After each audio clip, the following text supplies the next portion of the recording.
Welcome to the Big L, your unofficial source for Libertarian Party news, arcana, and information for the liberty-minded political junkie. Find us at BL020.com. Here's your host, Libertarian Party insider and the pink flame of liberty, Caryn Ann. Okay, everyone, we're starting a bit early this time instead of Libertarian Standard Time. We've been starting early, which is a good thing. And I hope that some of the people that joined us yesterday will come today. And I have as a guest with me, Judge Jim Gray. And if you type in comments on my secretary page, it will show up here and we can see your questions. If you type in comments anywhere, this was shared on Facebook. Unfortunately, that doesn't feed right into StreamYard. So if you want to ask questions, just track back to the original post and it will show up here. Now, I wanted to start off with like a little recollection. I think you were the first. You probably won't remember this because you meet a million people. The first like big name libertarian I met, it was the Colorado convention in 2015. I was a brand new libertarian and you were speaking then. C. Michael Pickens was there. Nick Sarwark was there. And so that was March 2015. I think I joined the party in September. So it was brand new. My husband was there. He wasn't a libertarian yet. At that convention, Nick convinced us to oppose the death penalty. So it was a memorable experience. So I always have fond memories of meeting you, and you are the perfect gentleman.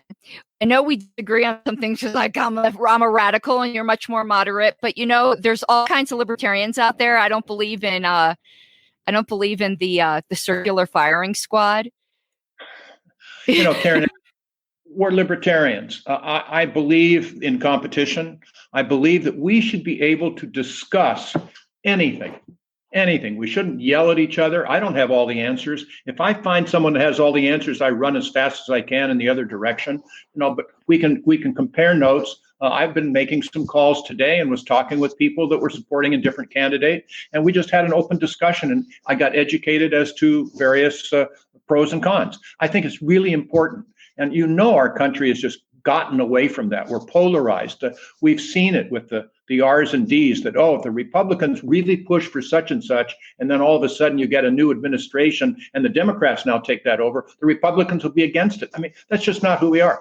We should be able to discuss things. It's madness. It's absolute madness.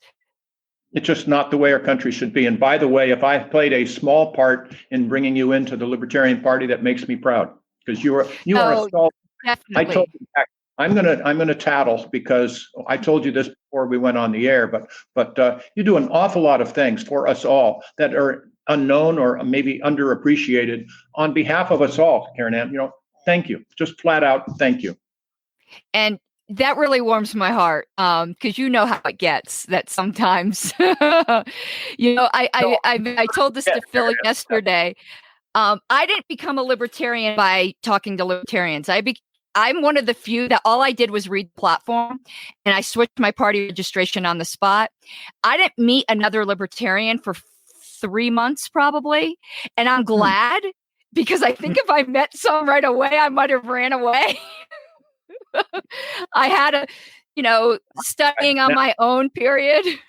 Now, come on here. We have some wonderful people. When I was running as a VP candidate with Gary Johnson in 2012, I would go into airports, whatever, and people would pick me up. I called them my mother hens, and they would drive me around for days on their own expense, their own gasoline. They put themselves up in the motels. They were wonderful people and caring people and intelligent people. There just aren't enough of them. But that was at the same time, running and being your standard bearer for vice president was the most exhilarating experience and the most frustrating experience of my life. Because I truly believe that Gary Johnson and I were the best candidates, and we just couldn't get the traction. We just couldn't get over that wasted vote syndrome, et cetera. If you'd like to talk about it, I have a plan on being able to win the presidency this year. Mm-hmm. And I think it was viable. And I'll end by saying that, I think we have a good solid 3.7% chance of it working, but it will move us forward. It will help us progress. It will make us bigger. It will make us more impactful. We will grow the party and will help the down ballot candidates. So Gray Sharpe, I think, is a unifying party, a unifying campaign. We're going to unify the LP, I believe, and then I think we're going to help unify the country. The time is right for that. People are craving what Gray Sharpe and libertarians would do. They just don't realize it. We have many, many constituents all around the country. They just don't realize it. Let me tell you, I'm going to brag to you right now, because on April 21st, I became a granddaddy. And for the first time, little Hudson, and April 26th, I remember the date, I held him for the first time. And I looked down at this little miracle boy. And I thought to me, I kind of welled up with tears. What a creation. What a wonderful thing. The second thought, Caryn Ann, Hudson, you're $76,000 in debt. Pay up. That budget deficit is a killer. Only libertarians talk about that. The others kick the can down the road, and the present administration said, we're going to solve the deficit problem. And boy, he's contributing to it unlike anybody else. It's only the libertarians that speak up for young people, that speak up for those that are getting bad schooling. If you don't get a good quality school education, the odds are extremely high. You'll never live up to your potential. So the people who are being failed by the school systems are our constituents. They don't know it. The healthcare, people that are elderly, people that are sick, we will help them. We will bring down the costs of healthcare, improve competition, all of this sort of stuff. Veterans, you want to know the biggest breach of contract I can think of is the way the United States government treats the veterans once they come back. If you've lost a leg, you're going to get pretty good treatment because it's visible. But if you have, they used to call it shell shock or PTSD, you're pretty well shoved under the rug. Caryn Ann, you know as well as we all do, probably 20% of the veterans 20% of the homeless people in our country are veterans. There's got to be a connection. We're their constituents. The people that are sent off to war, are battle people. And I was in the Navy. Larry Sharpe was in the Marine Corps. And what they do when they're ordered to go into combat, the answer is yes, sir. Okay, they have an absolute categoric right to know that they're being sent into harm's way to protect our national interest, to protect our national security. And that means there has to be a declaration of war. There's no way around it. Right. Judge Jim Gray as president will push presidential power back to Congress, back to the states, and where else? Back to the people. People will relish it if we get this word out. And Gray Sharpe is going to do just that. And I watched the Kentucky debate, and I wanted to let you know something that this isn't about. There's something that gets on my nerves and not about you, so don't worry. I despise negative campaigning. And I have to tell you, you were a perfect gentleman in the face of what I thought were some very unfair attacks.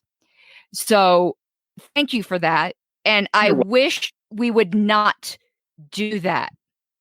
The first campaign I was ever very familiar with, obviously, was Gary Johnson. And I really wished I was a libertarian in the time of 2012. And I have a lot of disagreements with Gary on some policy, and people wonder why, I'm so wild about Gary. And it's because, to me, policy second. What's more important to me is that the candidate is a good person. And I don't think good people negative campaign. And it takes some grace to be able to handle that under fire, and you certainly did. Well, Caryn Ann, I was a trial court judge for 25 years, and we learned immediately that the only person that cannot lose her temper in trial in court is the judge. And so, you just listen.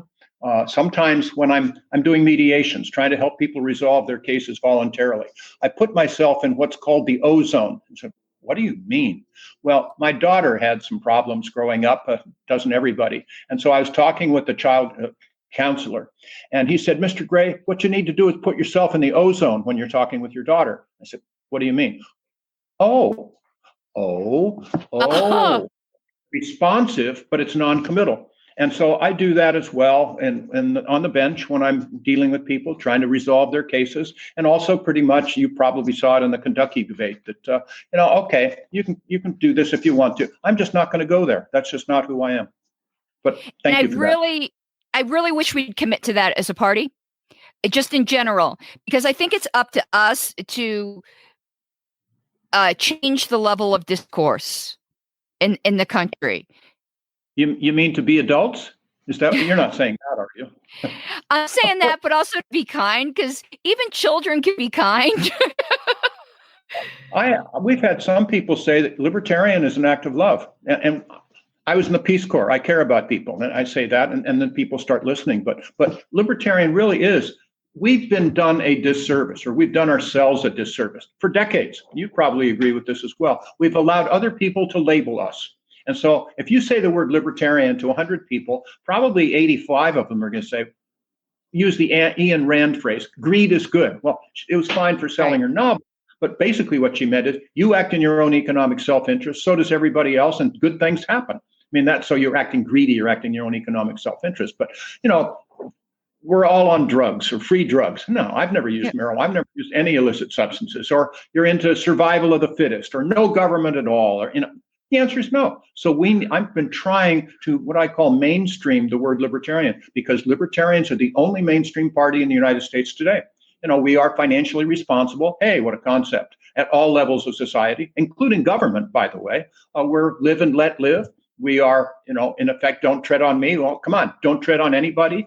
Oh, yeah, that's where I am, too, that most people are that way if you explain it to them. And we're going to directly change the culture in the United States of America so that they make libertarianism acceptable and accessible so that people understand who we are. That's all we need to do.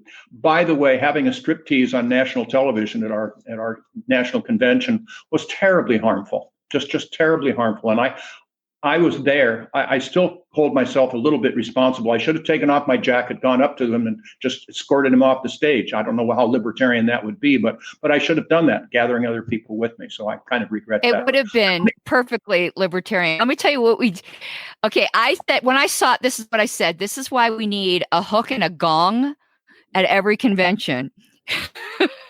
And we do that now in Colorado as a tradition. We rent a gong. But yeah, no, I know that.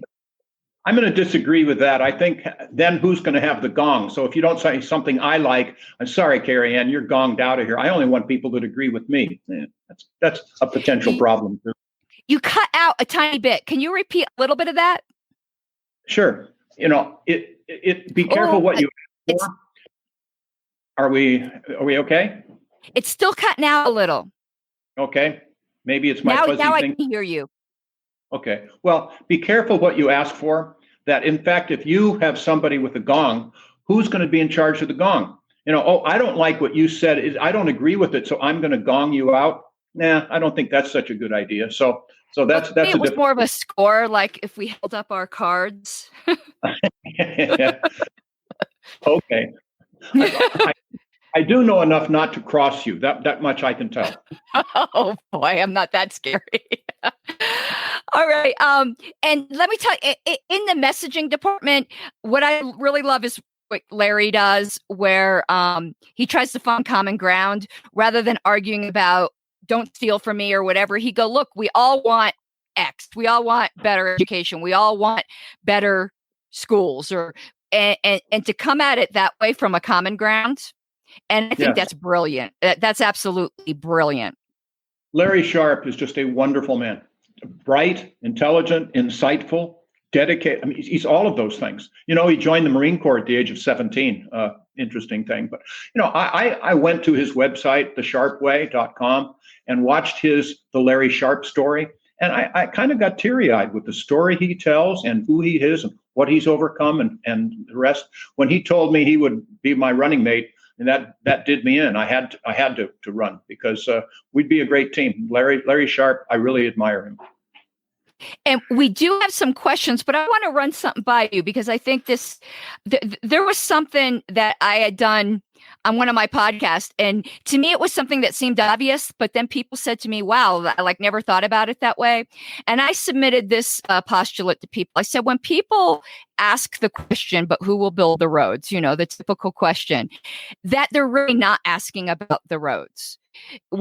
That's it's signal. What they're really asking, if you follow the train of thought, they're not asking who will build the roads. What they're asking is questions like, who will feed the poor? That's really what they're asking. Nobody has a doubt that roads will get built, but the problem is we all need them. What's going to cause things to happen that we all don't need, that is just helping other people for the sake of helping other people? And when libertarians scoff at it and go, the same people that are building it now, that is so disrespectful, because it's not getting to what they are really asking. They might not even know what they're really asking, but they're basically asking what's going to happen to the least of us. Well, and that's right. As a practical matter, first of all, I was in the Peace Corps. I care about people. And I'll explain my philosophy, which I fully expect is yours. If I were bleeding on the street right here, you would have no legal obligation to help me whatsoever, unless you caused my injuries. That would be different. But we will, because we want to, because we're compassionate people. So just because someone is alive does not mean I owe them anything. They're not entitled. That's an awful word. It's an awful feeling. But maybe they'll even be appreciative.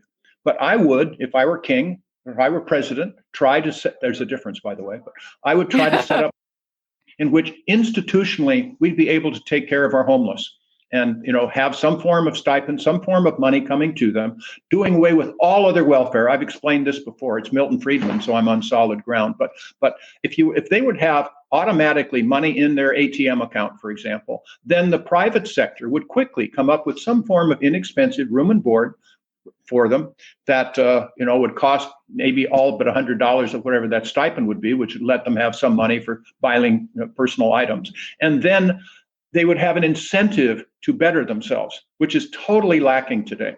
My daughter, I told you, and she's given me permission to talk about this. So, she's bipolar and she'll probably never hold a job. And so I tried to get her a job. And she was volunteering for a wonderful organization. Actually, I'll say it's Veterans Legal Institute, which does wonderful work for veterans. And so I told them that if you give my daughter a job and pay her $12 an hour, I will pay you $15 an hour. And we quickly found out that if she works more than 10 hours a week, she will lose more money in her Social Security and other benefits than she'll gain by working.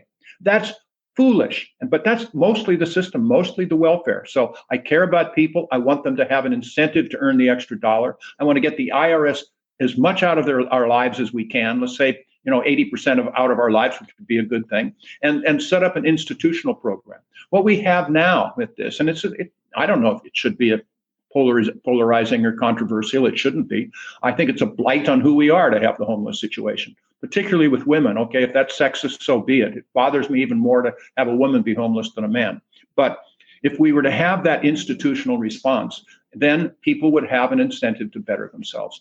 Right now, we have politicians, all of a sudden they feel greedy or there's political push on them. So they'll throw a whole bunch of money at one program. Okay, we'll put up the homeless in a motel for 2 months. And then, of course, we go on and sail off and do other good deeds. And then nothing gets better because they get kicked out after 2 months. No, we need an institutional response that would allow the private sector to take over, just like with healthcare. We need competition back in healthcare. We need competition back in education. That's what we libertarians would do. And the thing I would say, you mentioned that name calling or whatever in the campaign. The real difference that I have between my candidacy and most of the other candidates is that we agree with the same principles. We agree with the same actions. We believe the same values.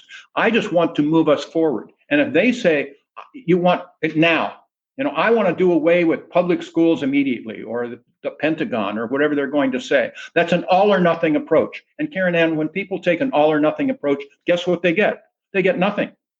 At least 5 years from now, we'll be in better shape by moving forward toward more charter schools and more homeschooling and more support. And then you show people.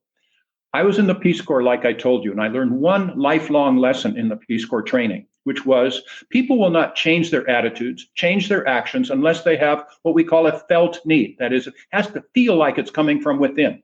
Then, that's a good idea. Yeah, I want that too. So you show them how this will help them. So if you say, I'm going to abolish all public schools, or I'm going to abolish Obamacare, that's a better example. 2/3 of the people in the country immediately will think, you don't care about me. I mean, I would abolish Obamacare, of course. But what you do is you say, no, we do care about you. We're going to provide vouchers, maybe on a sliding scale, which you can use to buy private health insurance. You can use as co-pays depending on your financial ability, and then get all this other bureaucracy out of it so competition will come down. Caryn Ann, show me any time in which the government has intruded into the marketplace. What has happened? Always. The prices go up and the quality of service and product comes down. That's what's happened in healthcare. Get the government out. So and yes, choices are limited. Well, sure. And allow the purchaser to decide where her money is going to be spent. The educational system today is really backwards because it's the provider that decides what the purchaser will buy. That doesn't work. That provides lots of health and lots of good things for the providers. But no, you put education, you have your education your way. You allow the purchaser to decide where her government money is going to be spent for the education of their children. And they will demand excellence. Now, is that immediately getting everything? No, but boy, I tell you, 5 or 10 years from now, we're going to move that football down the field. I want to win the game. That's the way we do it. So that's the difference between me and the other candidates. We have a question here from Tyler, and I'm going to stick it up on the screen because you had talked about the homeless, so I thought this was pertinent. He had asked if you're against civil asset forfeiture, why do you support funneling the money to education or feeding the homeless rather than ending the practice altogether? I assume that you mean ending the practice of civil asset forfeiture? That's what I'm reading. I am violently opposed to civil asset forfeiture. I have written about it. I have excoriated it on the media. It's simply wrong.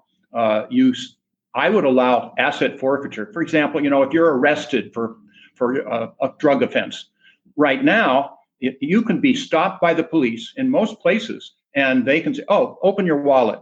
You're kind of down. "Oh, you have $120. That must have been taken in a drug deal," and they take the $120. Now it's up to you in many states to file an action, to go to court to prove that in fact it wasn't accomplished by selling an illegal means. The answer is no, unless if you are arrested and convicted for some form of, say, drug offense, then to the same jury, they say, okay, he had this gold jewelry on. Do you find that this gold jewelry is purchased with drug money? If the jury says yes, okay, then the government can keep it. But otherwise, the answer is no. It is a license to steal, and it's been used to steal from people routinely. Most of the people that lose assets are never convicted of anything. And that's flat out wrong, Tyler. I have taken an active position against that. Now, with regard to schooling, yes, I believe that government money should be spent to educate our children. I do. Otherwise, there's some people that they fall by the wayside. That is not in our social best interest. It's not in our human best interest. But it's totally separate and apart from the asset forfeiture issue. I have a question for you. I've heard some things, and I don't know where people are getting this from, because sometimes there's like a game of whispers. Somebody says something, and all of a sudden it becomes true. I've heard people object, and they go, Judge Jim Gray, he's all about, he's a drug warrior. And I've never seen that from you. I'm like, that's like opposite. That's like saying that I don't have loud hair. I don't get it. So I was wondering if you had if you could explicate, what's your position on the drug war and related issues? Well, my position there, I was a former drug warrior, Caryn Ann, as you probably know. I was Navy JAG attorney. I wrote out charge sheets against my fellow shipmates for lots of things at the Naval Air Station in Guam. And then I was a criminal defense attorney on the side. And then I was a federal prosecutor in Los Angeles and prosecuted drug cases and other things. But then I'd been on the bench for only 9 years. Back in 1992, 28 years ago, I held a press conference telling the world, anyone who would listen, that our nation's policy of drug prohibition is a failure. It has simply not worked us well. It is harming people. We're churning low-level drug offenders through the system for no good purpose, frequently ruining their lives, spending lots and lots of resources that should be used to prosecute robbery, rape, and murder, for example. And we're getting involved in asset forfeiture and the rest. So I put my public life in jeopardy. And I said at the time, and I still say, that there's some things that are more important than job security. So I put it on the line. Since then, I've been on media all over the place, internationally, O'Reilly factor twice. Can't say he agreed with me, but at least he invited me back. But no, I put what I call libertarian courage back then in 1992 to speak out against that, and I still do. Other things as well. I don't talk about candidates, so I'm not going to talk about the current president. He does not speak for me. I agree with some of the things he's done. I think Betsy DeVos has been ineffective at head of the Secretary of the Education Department. I would wean away from the Education Department by shining a light on all federal agencies. I believe that we should have what I call sunset provisions. So every 5 years, each federal agency comes to Congress by itself and says, okay, this is what we've done for the last 5 years. These were our goals. These are the ones we accomplished. That's how much we spent. And now these are our goals for the next 5 years. This is what we're trying to accomplish. This is what we're proposing for our budget. And then we can look at it together. It should be on C-SPAN. All of us look at that and say, well, wait a minute. I mean, that's duplicated. This stuff began in the New Deal. Now, maybe you wanted it back then, maybe you don't. But now still, no, we'll cut that back. This is duplicated. We'll cut that back. So, yeah, that's a good goal. We'll do that one. We'll cut your budget by about 60% and go off and just do these selected things. Milton Friedman, a hero of mine, and I hope of yours, said something that would be a positive revolution in our country if we would follow it. Namely, we should judge our programs by the results, not their good intentions. If we could only just do that, that would take care of the minimum wage immediately, because it's good intentions. Okay, I'll grant you that. It's a disaster for most people. It runs them out of business, out of work. Go to McDonald's. You've heard of that place, I assume. It used to be that we used to order our Big Macs from a person, from a cashier. Now, of course, you order them from a computer. Why? Because the wages simply put them out of business. It is much more socially beneficial to have 100 people working, for example, at $10 an hour than 65 people working at $15 an hour. I mean, that's not a hard choice. The other way you describe it is, how can people get up the economic ladder if they can't get on the first rung? I mean, I'm sorry, maybe this is too blunt, but some people are not now worth $15 an hour. So if they will never get that job.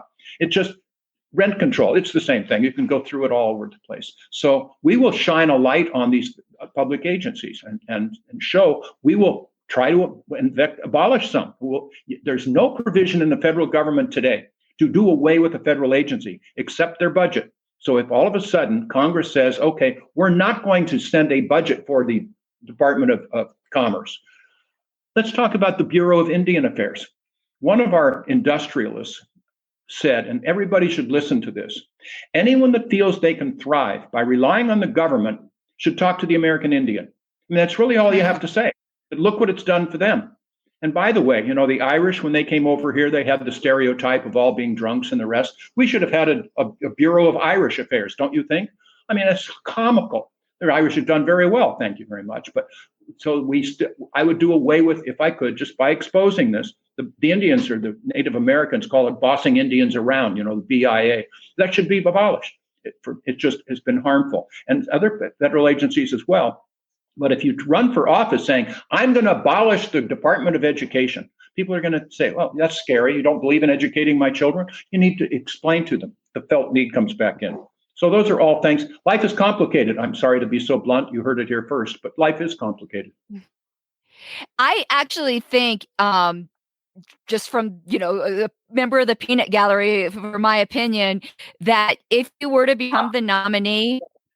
Stop.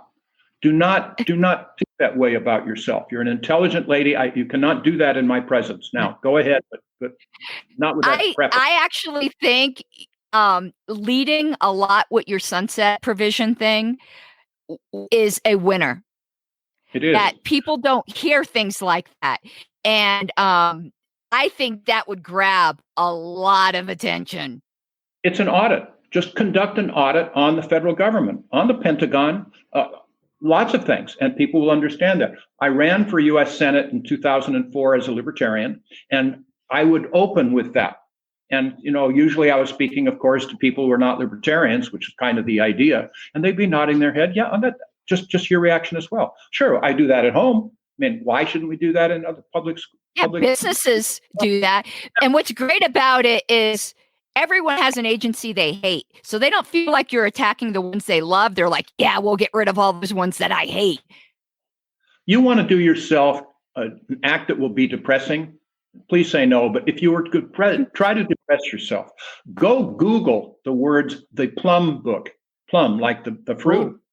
It is a federal publication. It's a book. It's about 212 pages long, single-spaced, listing all of the appointments that a president makes, and half of which are confirmed by Congress in the federal government, which, by the way, the federal government is the largest company in the world. But then, if you want to really get depressed, after seeing those lists of names, almost all of them are paid somewhere between $168,000 and $198,000 a year. I mean, you imagine why government is so expensive? It's just outrageous. And that's plus benefits and the rest. Do we really need these people? Well, if we do, that's fine. But I believe that good people would come and work for the federal government for 30% less as well. But we just shouldn't have that many. Just simply shouldn't have that many. Conduct an audit. One more that works. Ron Paul, you've heard of him, I believe. Somewhat. I think so. Round kicked it. But using his statistics, he said several years ago, we have something on the order, the United States has something like 400 military reservations in other countries around the world. 400. Now, times have changed. Maybe we're not in the same position now as we were at the end of the Second World War. We didn't have nuclear carriers back then, all this sort of stuff. Let's conduct an audit. Talk to the military, not politics, just talk to the military. If we need those installations for our security and our national defense, fine, reinforce them as far as I care. But I'll bet you it would take us about an hour and a half to go through those with any form of inquiry, and we could probably close 300 of them without half trying. Then we'll start looking and more focus on the remaining. But just that doesn't mean I'm going to bring all the troops home, because that's silly. That we have some national interest in free trade, for example, in the freedom of the seas. So we should do our part to help that. South China Sea is at issue. I think that we have a national interest in keeping the freedom of the seas. The Dardanelles through Turkey to go into the Black Sea, that is in our national interest. So we might need some reservations across. But let's look at it. Let's just conduct an audit. Conduct an audit of the Fed. Maybe you've heard that before. People don't understand what the Fed does. So do away with the Fed. Oh, that sounds pretty radical, even though I would. But let's move toward it. Let's start shrinking it and exposing what they do, educating people on what they do. And, oh, that's a good idea. Yeah, that's right. I feel that should happen too. That's where we've gone astray. I'm going to read some comments here, but what I do want to make sure we do cover that we kind of got away from the beginning is your path to victory that you had mentioned, because I am very interested in that. But let me read a few of these that have come up here. Rob Lathan had said, shout out to Judge Gray from a fellow graduate from the University of Southern California. And he asked if you had any awareness of interaction with John Hospers when he chaired the University School of Philosophy beginning in 1968. Actually not. I went to law school there, and I hate to bring things down, but I was at UCLA undergraduate and then USC law school. So no, I did not have any involvement with the Department of Philosophy. I've certainly heard of the doctor, and he seems to be highly regarded, but the answer, I'm sorry to say, is no. I admire John Hosper so much. There are a couple more questions, but I want to put them aside because not aside permanently. If we have time, I'll get to them. But I want to hear about the idea that you had said with the percentages about the path to victory. Sure. There's no way, Caryn Ann, that we libertarians, Gray Sharpe, anyone else, is going to be able to compete with the tens of millions of dollars, for example, that the Republicans or Democrats are going to spend in California.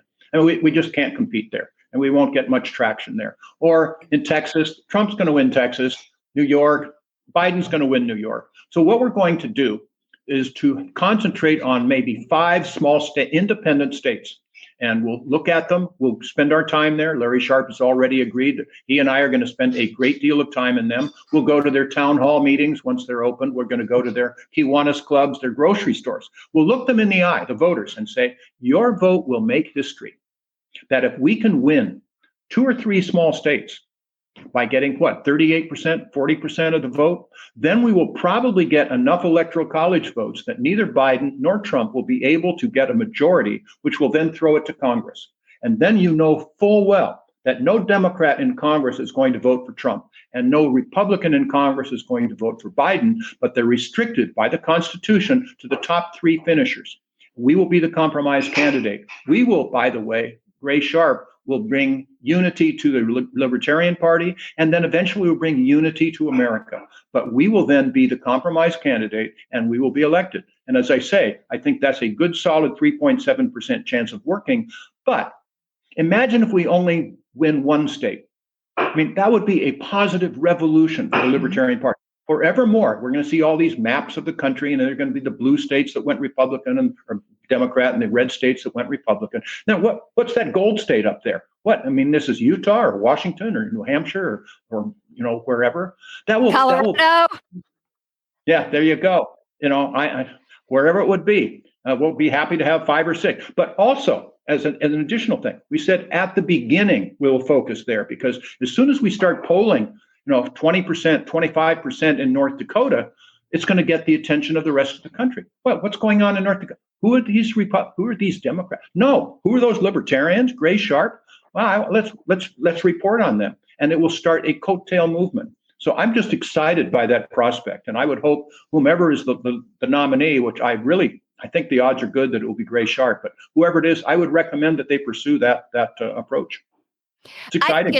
I think it's a winner. And one reason I think it's a winner, especially in the smaller states, is they still have a very community-minded attitude. And that old-time down-home, pressing palms, kissing babies, political activism resonates.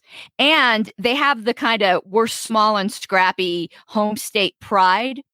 And it would mean something to them to be a state that did something different. They will make history in the good sense. And, right. Tip O'Neill, who always used to be able at least to have a drink with Ronald Reagan, but Tip O'Neill had it right. He said, politics is personal, and so is everything else. We will go, we will listen. I mean, that sort of thing too, but people will listen to our message. And I got, in the campaign in 2012, I got really good, solid local coverage. Wherever I go, we got good local, get on the radio and you'd get attention and the rest, but not national. But this will generate good local coverage, Alaska, wherever. And they're independent.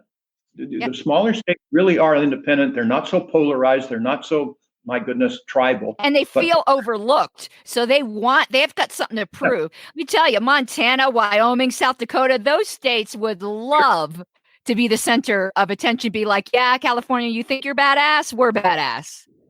That's right. And by the way, if you get west of the Mississippi, it's an outrage. Do you know that the federal government owns more than 80% of the land in Nevada? I mean, really? I would strongly have the federal government, everything ran by the BLM, the Bureau of Land Management. I'm not talking national parks. I'm not talking military reservations. I'm not even talking national forests, but anything run by the BLM, those lands should go back to the states. It's just an atrocity as to how you can explain why it happened, because, they were territories at the beginning and stuff. It's simply wrong. I would encourage the states, because it's their land, I would encourage them to block it off 1/10 every year and auction off 1/10 of those lands to the private sector. Ask the question, talk about libertarian, who takes better care of a house, an owner or a renter? Mm-hmm. Not hard to, who takes better care of grazing land, an owner or the lessee? I mean, it's not hard to figure out. If you own the property, and you can put restrictions, no strip mining if that's what you want to do for environmental sake, but that's what will happen in a libertarian administration. We will send land power back to the states and to the cities and to Congress and to people, as well as their land. Federal government has no business, in my opinion, owning all of that land in Colorado or Wyoming or Montana or California. Just wrong. Maybe we get some votes. Yeah, well, Colorado, I was saying this with Phil Gray the other day, is I didn't realize these issues till I moved to Colorado. I'm originally from Florida, and that's just not a thing like in Florida. No. And so much land in Colorado is owned by the federal government. And again, if it was national forest, I wouldn't be quite so irritated about it. But what's happened now is the really extreme environmentalists in Florida have turned the national forest land into wilderness. And most people don't know the difference between wilderness designation and a national forest designation. And when it's wilderness, you might as well just say it belongs to the deer and the owls because people can't use it in any meaningful way. It is absolutely ridiculous what's going on in Colorado. It's just a balance. It's just a balance, and you should have on a local level. The federal government does not trust the people in Colorado to take care of their own land. I mean, such arrogance. Just let's call it what it is. It's just such arrogance. And the Libertarian administration, Gray Sharpe 2020, we will bring that to the people. I'm proud of it, and so much more. Yeah. Well, I like your strategy. I know you got a little bit of criticism from that at the Kentucky debate, but it's realistic. That just goes with the territory. May I put in a plug for my book, Caryn Ann? Oh, yes, please, because I've just started going through it because I am going to be doing a review once the nomination gets straightened out. Understood. But for the last 5 years, I have written a blog, and it's called 2 Paragraphs for Liberty. May I say that again? 2 paragraphs for liberty. And so it talks about basically a comparison of what private foundations, private people would do on the one hand, and the government response on the other. And guess which comes out ahead? Anything from Doctors Without Borders or, the Red Cross as opposed to FEMA, all that sorts of things, as well as just liberty. And so I took the more substantive of them, something like 200 and so articles, and wrote it into a book. And now it's called 2 Paragraphs for Liberty, Solutions that are Practical, Effective, Responsible, Libertarian. Again, I bring in the word libertarian, and then it says Judge Jim Gray, libertarian underneath it. But I'll put it just so people can Yep, I've got that. And I'm proud of it. And the idea was that once I got back my expenses, I would donate the proceeds for the rest of time to the Libertarian Party. It may be that when I'm nominated, I may use the proceeds during the election campaign for our campaign, but one way or the other, it's going to go for libertarian cause. And I'm just proud of it. And I've gotten some good endorsements. And by the way, I've also put on there the quote for the day or the silliness for the day. One of them is, for example, it's the best play on words I think I've ever heard. What do you call, Caryn Ann, a mix of an elephant and a rhinoceros? What do you call it when you mix an elephant and a rhinoceros? And the answer is Elefino. But at any rate.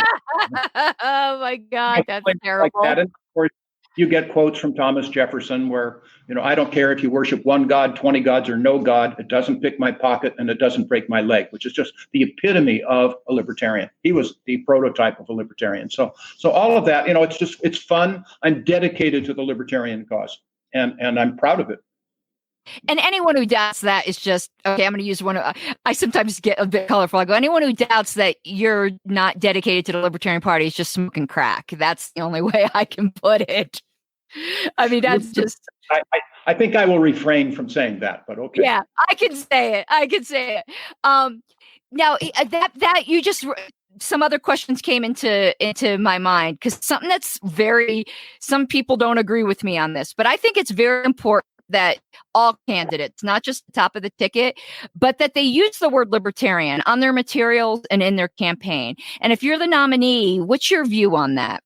Oh, heavens sakes, yes. Oh, I always do that. No, be proud. The Libertarian Party is the only mainstream party in our country today.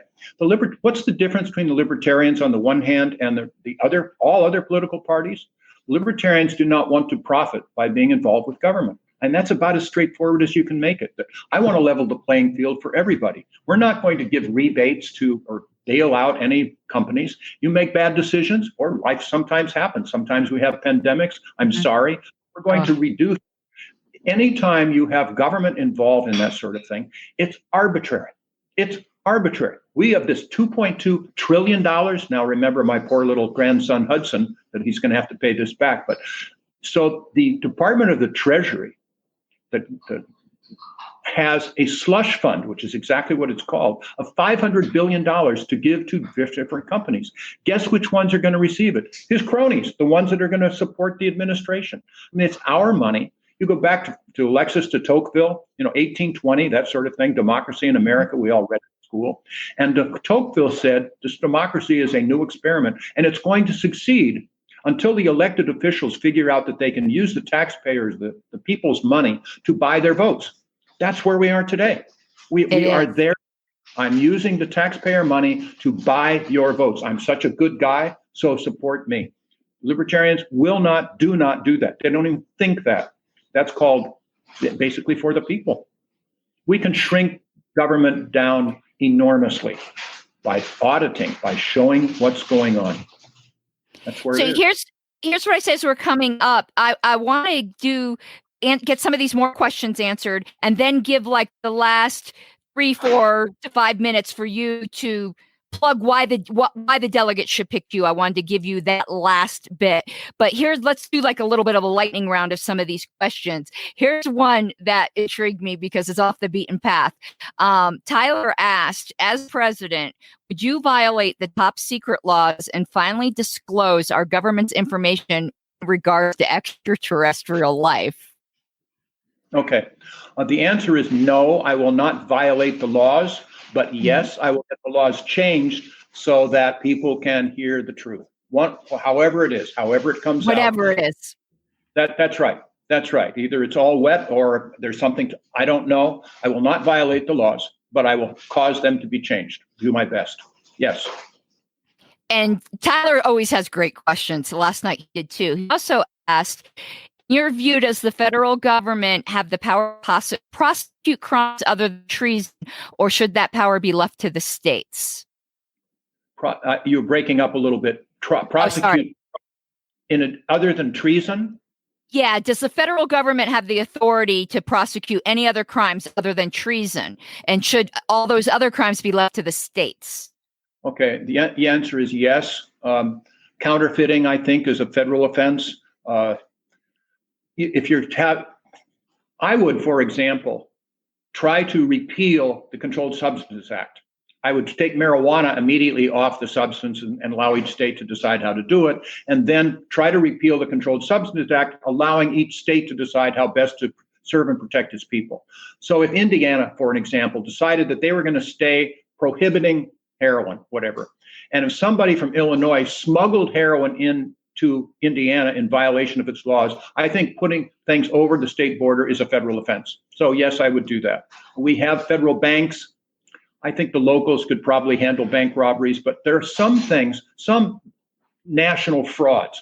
The people are really organized and they use the mails, they use the wire services. It's really complicated. Yes, there are some legitimate federal offenses, many too many. They should be cut back. But put it this way, the United States of America has 5% of the world's population and 25% of its prisoners.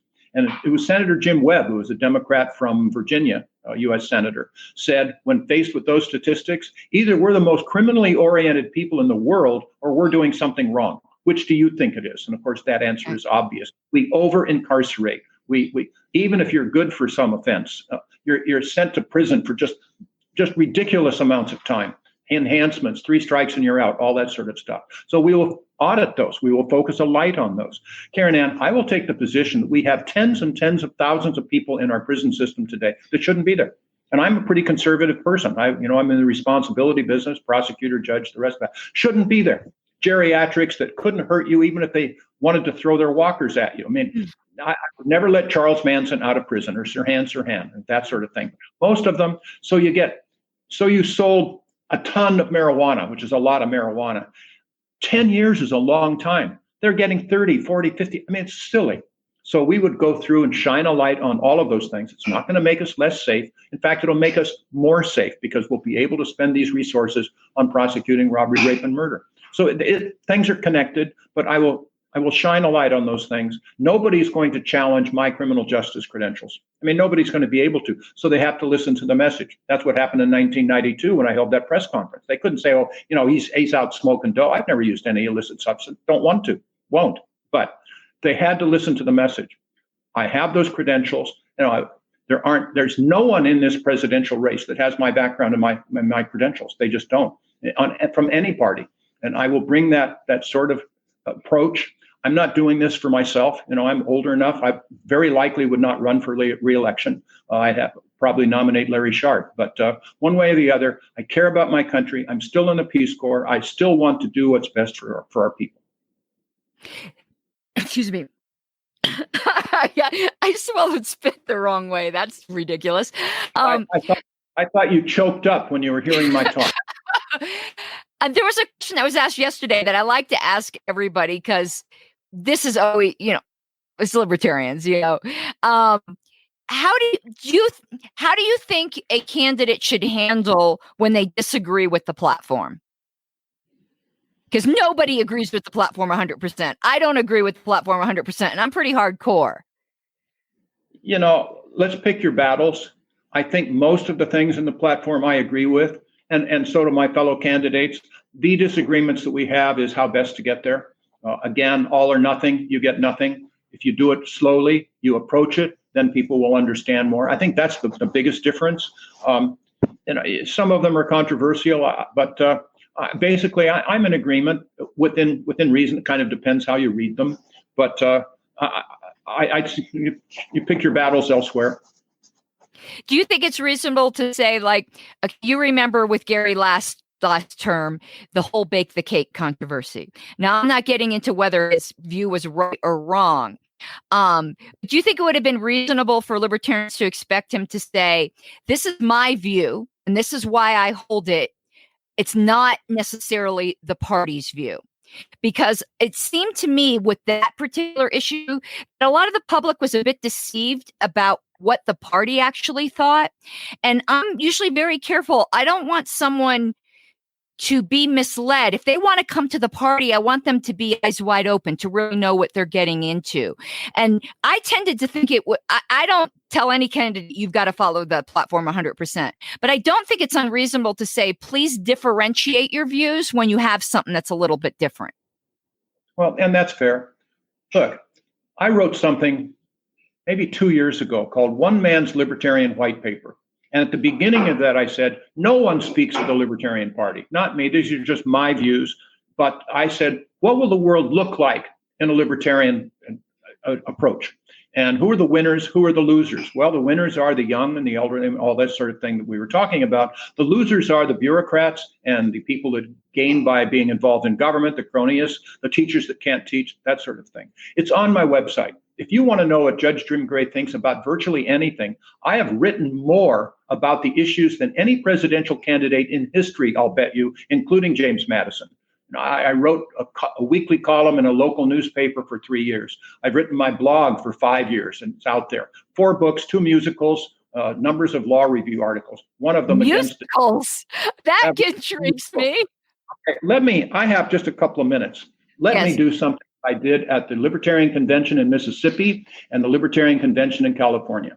My second the first one was Americans All, and it's meant to mentor our students, and it's doing pretty well.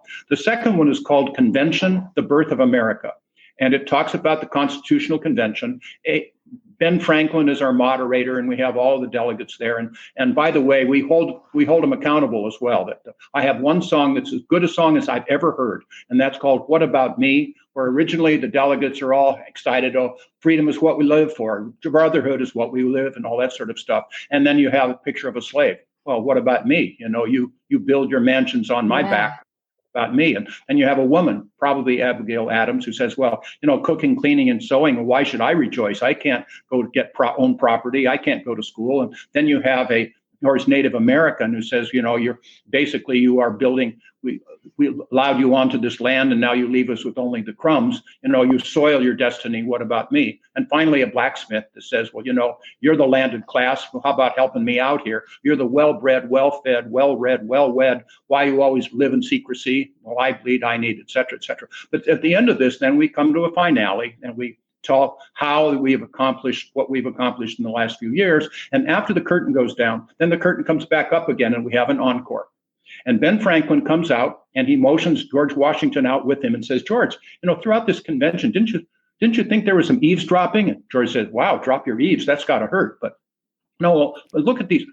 Manager, turn up the candle power up. Oh, there are people out there. Wow, look at, they have better eyeglasses, don't they? Yeah, and better teeth. Well, but What year is it? Talks to someone in the first row. Oh, it's 2020. George, is there anything you would like to tell the people? There are descendants. Anything you'd like to say? Well, as a matter of fact, yes, says George. They say you like to call us founding fathers. Our portraits are still in your history books. To that, we'd like to say we're deeply honored and glad to see the artist captured our good looks. But if you're for the fathers, you're our sons and daughters, with some greats and grands appended, that's for sure. And though we never met you, we knew you'd be coming along someday. So we wrote this Constitution to keep you safe and strong the American way. Keep it alive, see that it thrives, and pass it along again. But open your eyes, you've got to be wise, you've got to be strong, and then teach your children well, maybe even tell them of your founding fathers, how your sons and daughters carried it through 100 or 2 perilous years to hand it to you. Now, George Washington to the people. But now you are the people. It's you. You are the we. It's yours, your Constitution, it belongs to you and me. Yes, you are the people. It's you are the we. It's yours, your Constitution, for this land of the free. Carry it forward, carry it on, protect and defend it in keeping it strong. And when there is weakness, amend it you must, but harbor no meekness, defending this trust. Now the whole cast out to the audience. For you are the people. It's you are the we. It's yours, your Constitution, for this land of the free. Curtain. It's ours. I think that was the best argument for the delegates. But you got 2 minutes. Give your best pitch, and then we'll sign on out. Well, and thank you, Caryn Ann. There's so many people behind the scenes and everything connected to it. I am who I am. You know, some of the biggest knife wounds I've received when I was running as a libertarian was from fellow libertarians. Maybe I didn't express it quite well enough, that sort of thing. But the heart is there. We are going to grab this thing together. Never in our history during my lifetime have we had a situation in which people were so polarized, crying out for a third voice, crying out for somebody responsible, not yelling, not swearing at each other, not trying to get vested interest and trying to profit. It's we libertarians that are what they want, they need, they will crave it if they understand who we are and what we would do. So join us, as I say, go to graysharp2020.com. You'll like what you see. And if you visit us, you join us, you support us, you help us move mountains, or even if you don't, we will do you proud. It's from the heart. Larry Sharpe, Judge Jim Gray, the unity candidates for the LP, the unity candidates for the United States of America. We're there to serve you, and we're going to be successful. We will do you proud. Thank you for the opportunity of sharing this time. I really appreciate it, and good luck to us all. Thank you. And listen, if you guys are the candidates, I will campaign my ass off for you. You have my word. So thank you. Thank you. It was a pleasure. And I know you're on to your next gig. So have an awesome night. Okay. Thanks, Caryn. All right, good luck. Bye-bye. Bye-bye. Thank you for listening to The Big L, where size does matter. Subscribe today and help support the show by going to BL020.com. This has been a Pax Libertas Productions podcast. I must take this time to disseminate the appropriate disclaimers and advisories. If it pleases the Crown, while I am an officer of the National Libertarian Party and have in fact sold my soul to the blessed chicken on a stick, all opinions, perspectives, rants, jokes, and outbursts of any and all kinds are solely me speaking on my own behalf and not on behalf of the party. I am not the party spokesperson, just a fanatic who happens to hold a position. Before anything else, I am a liberty activist, just like you. And if you call me a politician, I die a little inside. Thank you.